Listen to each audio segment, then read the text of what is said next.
এই যুবক ছেলেরা, তোমরা যারা শুধু জুমার নামাজ পড়ো, অথবা মাঝবয়সী যারা, আপনারা যারা শুধু শুক্রবারের 2 রাকাত নামাজ পড়েন, এটা আপনাদেরকে কে শিখাইছে বলেন?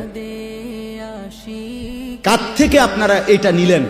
এজন্য যার ফজরের নামাজ কবুল হইছে তাকে আল্লাহ জোহর পড়ার তৌফিক দেয়, যার জোহর কবুল হইছে তারে আল্লাহ আসর পড়ার তৌফিক দেয়, যার আসর কবুল হইছে আল্লাহ তারে মাগরিব পড়ার তৌফিক দেয়, যার মাগরিব কবুল হইছে আল্লাহ তারে এশার নামাজ পড়ার তৌফিক দেয়। তাহলে আমনে চান্দু শুক্রবারের 2 রাকাত নামাজ পইরা আগে দিয়েও ফজর পড়েন নাই, পরে দিয়েও আসর পড়েন নাই, মাগরিব পড়েন নাই, সারা সপ্তাহ নামাজ পড়েন নাই, আমনের জুমার নামাজের কি দশা আমনে বুঝা?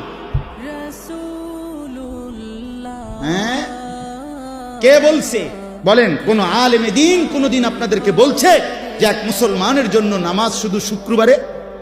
কথা বলেন না কেন? তাহলে এটা আপনারা কোত্থেকে নিলেন? কিভাবে নিলেন আপনারা? মসজিদগুলো দোতলা হয়, শুক্রবারে জায়গা হয় না। মসজিদ ভাঙ্গা নতুন মসজিদ হয়, জুমার নামাজে জায়গা হয় না। মসজিদ কি শুধু জুমার নামাজের জন্য না 5 ওয়াক্ত নামাজের জন্য? হ্যাঁ শুনেন, এটা মনে রাখেন।